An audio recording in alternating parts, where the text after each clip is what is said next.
নমস্কার, কেমন আছেন সবাই? রুনুদির প্যাশন চ্যানেলে আপনাদের সবাইকে স্বাগত জানাই। জানেন, বিবাহবার্ষিকীতে এত বড় সারপ্রাইজ পাবো এটা আমি একদম কল্পনাও করিনি। তখন প্রায় রাত 2টো বাজে আমাকে জাগিয়ে দেওয়া হয়েছে যে ঝটপট রেডি হয়ে নাও, গাড়ি এসে যাবে 3টের মধ্যে, আমরা বেড়াতে যাব। কোথায় বেড়াতে যাব তখনও পর্যন্ত কিন্তু আমাকে বলেনি।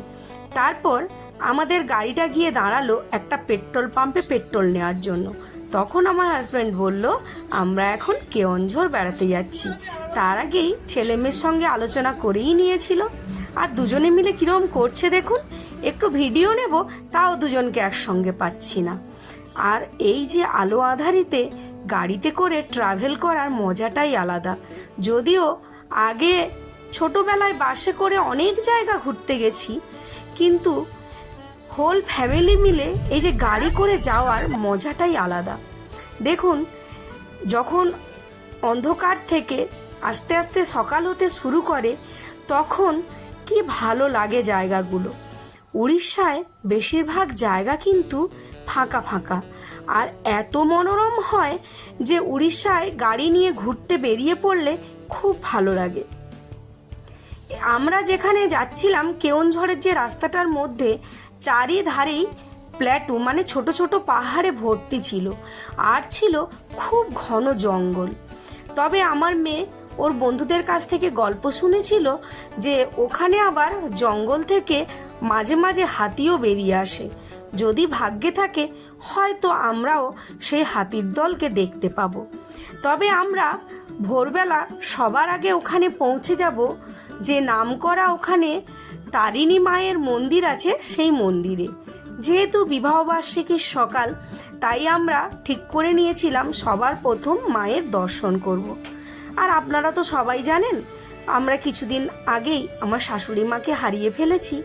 আমরা তো মন্দিরে উঠে পুজো দিতে পারবো না, তো পুজোটা আমার ছেলে মেয়েই দেবে, আর আমরা দূর থেকে শুধু মাকে দর্শন করব। তো প্রথম বিবাহবার্ষিকীটা আমরা এইভাবেই কাটাবো, বিবাহবার্ষিকীর সকালটা। অনেক বিবাহবার্ষিকী আমার জীবনে গেছে, তবে এই প্রথমবার সব থেকে বড় সারপ্রাইজ পেলাম। আর সারপ্রাইজটা ছিল খুবই আনন্দদায়ক, কারণ ছেলে মেয়ে বর আমি একসঙ্গে ঘুরতে যেতে পেরেছিলাম। আর সব থেকে কোনটা ভালো লেগেছিল জানেন? অনেক দূর পর্যন্ত লং ড্রাইভে যাওয়া। এটা যে কি আনন্দের আর কি ভালো লাগে সেটা বলে বোঝানো যাবে না। আমার মেয়ে তো ডালাটা নিয়ে রেডি হয়ে গেছে, আর ডালাটাকে এখানে কি সুন্দর সাজিয়েছে।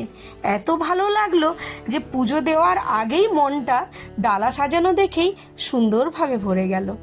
আমরা যেটা প্রথম এন্ট্রি গেট সেটা দিয়ে না ঢুকে আমরা দ্বিতীয় এন্ট্রি গেটটা দিয়ে ঢুকলাম। আমরা সাইড দিয়ে গিয়ে গিয়ে মূল মন্দিরে পৌঁছবো।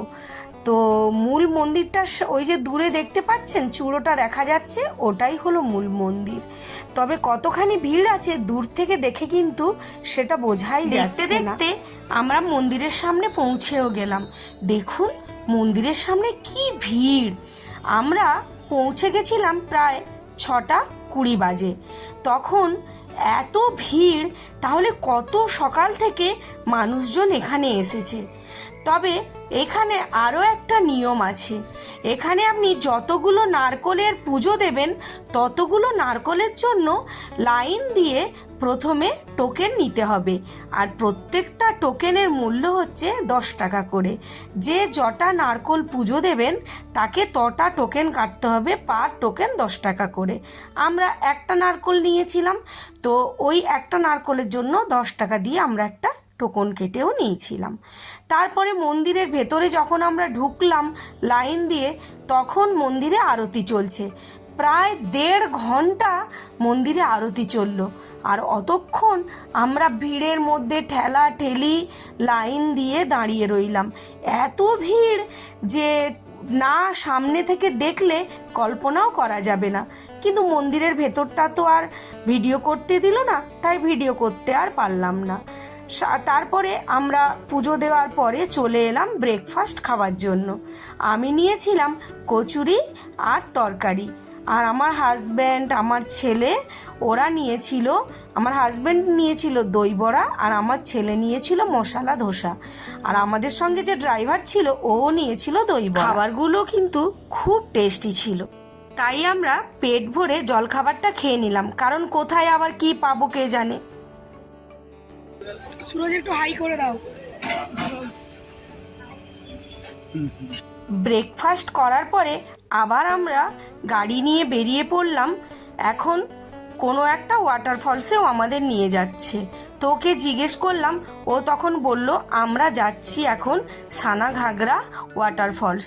এটা শুনেছি কেওনঝড়ে খুবই নামকরা ওয়াটারফলস।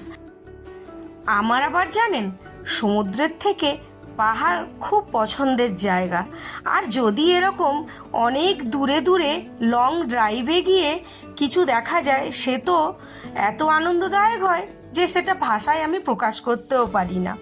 সমুদ্রের থেকে পাহাড় আমি ছোট থেকে ভীষণ ভালোবাসি, আর কেওনঝড়ের রাস্তায় যখন এত পাহাড় দেখলাম মনটা খুব আনন্দে ভরে যাচ্ছিল।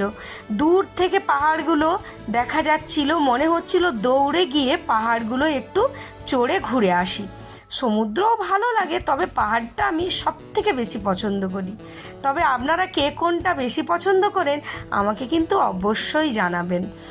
আর এই জায়গাগুলো অনেক কিছু কিন্তু দেখার আছে। আমরা কেওনঝড়ে একটা সাইড গেছিলাম, যেই সাইডটায় আমরা মন্দির, অনেকগুলো মন্দির পেয়েছিলাম, অনেকগুলো ওয়াটারফলস পেয়েছিলাম, একটা ড্যাম পেয়েছিলাম। তো এখানে এসে শুনলাম মোটামুটি আপনি যদি 2 রাত আর 3 দিন থাকেন তাহলে গোটা কেওনঝড়টা কিন্তু ভালো মতোই ঘোরা যায়, কারণ কাছাকাছি তো আর কিছু নয়, অনেক দূরে দূরে সব কিছু কিন্তু পড়ে। আর যখন দূরে দূরে যাবেন, গিয়ে ওই জিনিসগুলোর সামনে পৌঁছবেন, দেখে দেখবেন মনটা একদম আনন্দে ভরে উঠবে, যেমন আমাদের হয়েছিল। তবে আমাদের জানেন কপালটা আর অত ভালো ছিল না, আমরা কিন্তু একটাও হাতির দেখা পেলাম না। তবে ড্রাইভারটার মুখে গল্প শুনলাম, হ্যাঁ যদি রাতের দিকে আমরা ফিরি, অনেক রাত হয়ে যায়, তখন কিন্তু বুনো হাতিগুলো বেরোতে পারে, কিন্তু সেটা আবার অনেক রিস্ক হয়ে যায়। এমনি কিন্তু কোনো চোর ডাকাত বা এইসবের অতটাও ভয় নেই, কিন্তু ওই বুনো হাতির কিন্তু ভয় আছে। ওরা তো জঙ্গল থেকে বেরিয়ে এসে অনেক মানে প্রবলেমও হতে পারে। তো সেই কারণে বলল যতটা সম্ভব আমরা কিন্তু তাড়াতাড়ি বাড়ি ফিরে যাব, বেশি রাত করব না হাতি দেখার জন্য। যাই হোক, আপনাদের সঙ্গে গল্প করতে করতে আমরা কিন্তু পৌঁছে যাচ্ছি এখন সানাঘাগরা ওয়াটারফলসের দিকে। নামটা শুনে খুবই এক্সাইটেড ছিলাম, সামনে গিয়ে দেখব কতটা সুন্দর লাগে। তবে এখানে দেখেছেন পাহাড়গুলোকে কি সুন্দর বাঁধিয়ে রেখেছে, আর যাতে না ল্যান্ডস্লাইড হলে পাথরগুলো রাস্তার মধ্যে পড়ে, কারণ এখানে লরি এইসব তো খুবই যাতায়াত করে, তো সেই কারণে যাতে ল্যান্ডস্লাইড না হয় তাই পাহাড়গুলোকে খুব সুন্দর করে বাঁধিয়ে রেখেছে।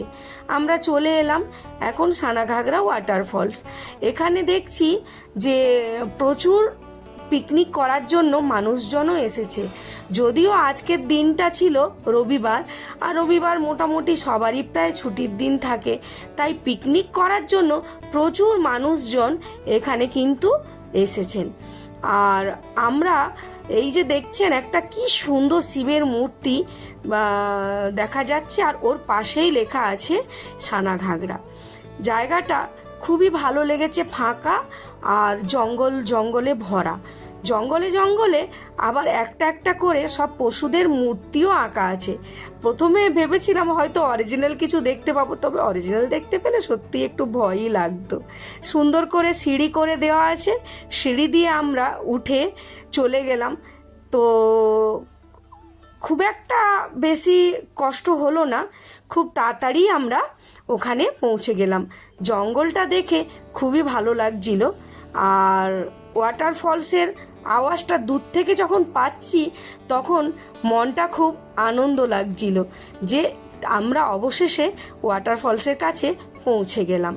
ওখানে দাঁড়িয়ে খানিকক্ষণ আমরা একটু ফটো তুলে নেব।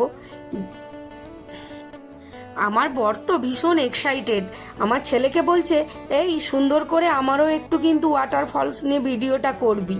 হ্যাঁ, ওয়াটারফলসের কাছে এসে ওর গর্জনটা শুনেই মনটা আনন্দে ভরে গেল। ভিডিও আর ফটোই বা কী করব, এত মনোরম লাগে ঝর্ণা, মনে হচ্ছে যেন ওই ঝর্ণার জলে একটু স্নান করে আসি। আমার মেয়ে বলল খবরদার এই আশাটা আর করতে যেও না, ওখানে দেখেছো কেউ কিন্তু যাচ্ছে না, আর পুরো রেলিং দিয়ে জায়গাটাকে ঘিরে রেখে দিয়েছে। তারপরে এটা দেখতে দেখতে আমার ছেলে বলল মা চলো তো দেখি ওই ঝর্ণার জলটা কত দূর পর্যন্ত যাচ্ছে। আমার বর বলল দাঁড়া একটু ঝর্ণার সামনে দাঁড়িয়ে দুজনে মিলে একটু ফটো তুলে নিই, তারপরে দেখছি ঝর্ণার জলটা এতটা দুর্গম জায়গায় যাচ্ছে, ভিডিওতে আপনাদেরকে অতটা বোঝাতে পারছি না, কিন্তু দূর থেকে আমরা যখন ওখানে দেখছি যে সত্যি খুব দুর্গম জায়গায় গিয়ে জলটা পড়ছে। যদি আমরা ওখানটায় মানে রেলিং না থাকতো চেষ্টা করতাম একটু নেবে দেখানোর, কিন্তু ওখানে সবসময় পুলিশ দাঁড়িয়ে আছে আর রেলিং দিয়ে ঘেরা আছে, কারণ পড়ে গেলে আর টুকরোও হয়তো খুঁজে পাওয়া যাবে না। যাই হোক, এখন আমরা ওখান থেকে বেরিয়ে পড়লাম। প্রথমে আমরা ওই ড্যামটা দেখার জন্য যাব, তারপরে আমরা যাব বড়াঘাগরা যে ফলসটা আছে ওখানে। আমরা ওই ড্যামের কাছে চলে এলাম। ড্যাম সম্পর্কে সাধারণ একটা আমার আইডিয়া ছিল যে কোনো একটা জায়গায় অনেকখানি জলকে আটকে রেখে দেওয়া হয় বাঁধ দিয়ে, তারপরে যখন চাষবাস করা বা কোনো প্রয়োজনে লাগে তখন আস্তে আস্তে করে ওই জলটাকে ছাড়া হয়। তো আজকে প্রথম নিজের চোখে এই ড্যামটা দেখলাম।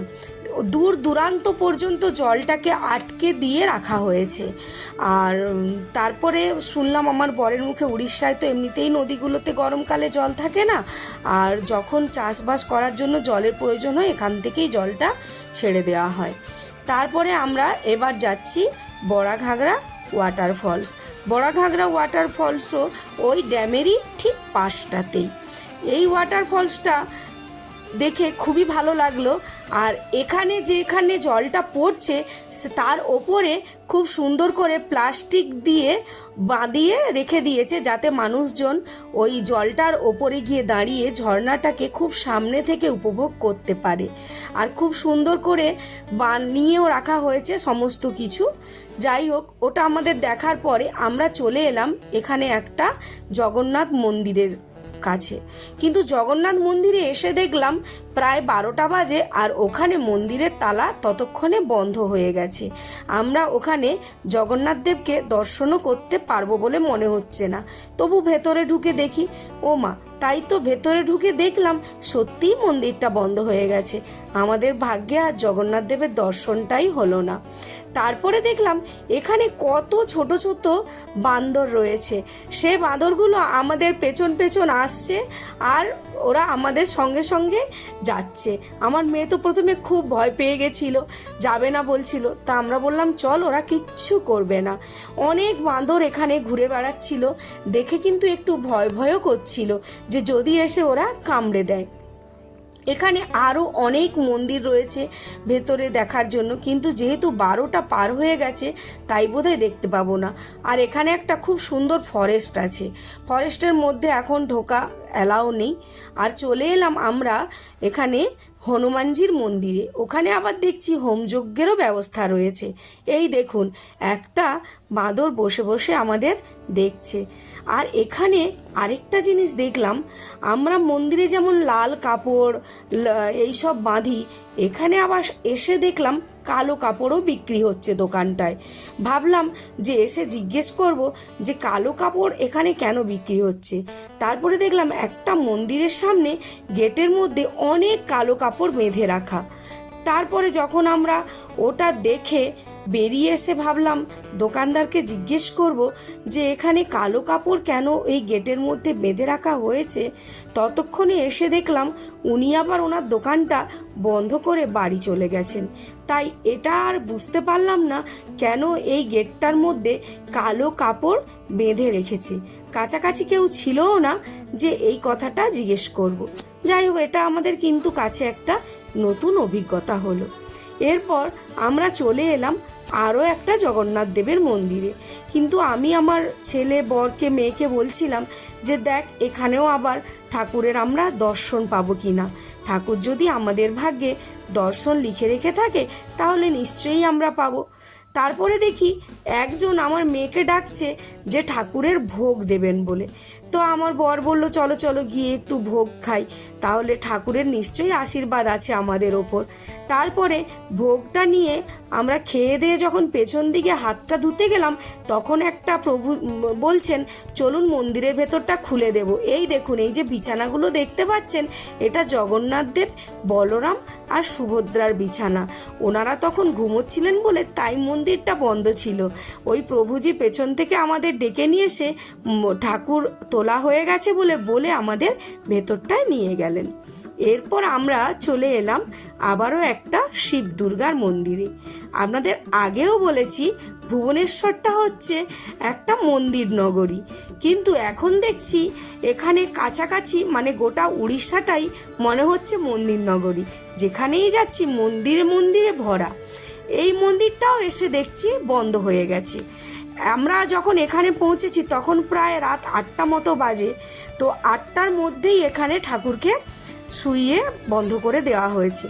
যখন আমরা মুখ শুকনো করে দাঁড়িয়েছিলাম তখন ওখানকার যিনি পূজারী ছিলেন তিনি আমাদের মন খারাপ দেখে আমাদের বললেন আচ্ছা ঠিক আছে তোমরা এখানে নিচে নেমে এসো, তোমাদেরকে মন্দির খুলে একটুখানি দর্শন করিয়ে দেব, কিন্তু তোমরা বেশিক্ষণ দর্শন করতে পারবে না আর কোনো ভিডিও করতে পারবে না। আমরা বললাম ঠিক আছে তাই হবে।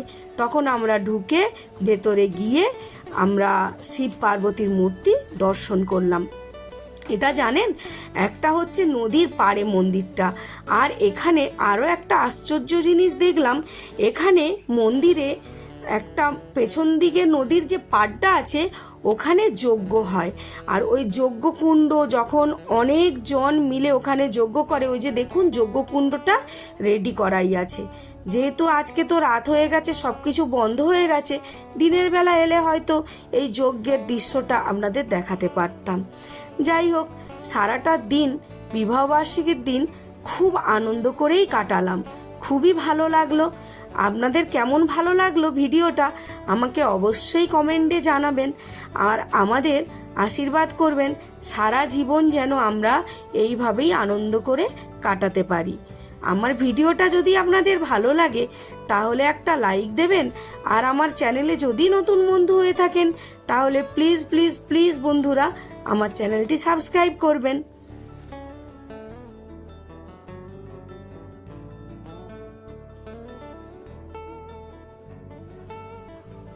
কেওনঝড় যদি আপনারা হাতে সময় নিয়ে আসেন, আজ তো আমরা একটা সাইড করলাম, আর আপনারা যদি হাতে টাইম নিয়ে আসেন তাহলে 2 রাত আর 3 দিন থাকবেন। আর ওখানে একটা পান্থনিবাস বলে লজ আছে, ওটা আগে থেকেই বুক করে নেবেন। প্রথম দিন আপনারা অটো করেই একটা সাইড ঘুরে নেবেন, প্রায় মোটামুটি ওই 1000 টাকার মতো হয়তো পড়বে। আর দ্বিতীয় দিন আপনারা গাড়ি করেই ঘুরবেন, ওটা 1500 টাকা মতন পড়বে। Thank you for your treat. Okay, খুব ভালো কাটলো সারাটা দিন। এখন বাড়ি ফিরছি, পুরো থকে গেছি আর গলা একদম বসে গেছে। আজকে সবার খুব ভালো কাটলো, খুব মজা হলো অনেক। মানে এই আমার প্রথম বিবাহবার্ষিকীটা এত আনন্দ করে কাটাতে পারলাম। সববারই আনন্দ করি বাট এবারটা খুব স্পেশাল ছিল। বাহ, বলো বলো মুখে হ্যাপি ম্যারেজ। বাহ কি সুন্দর, হ্যাঁ দারুণ। এটা আমার অনেক বড় গিফট হলো। তুই তো দেখ রে। থ্যাংক ইউ মা, থ্যাংক ইউ বাবা। একই রে শুভম দেখ নিয়ে চলে গেল। আমি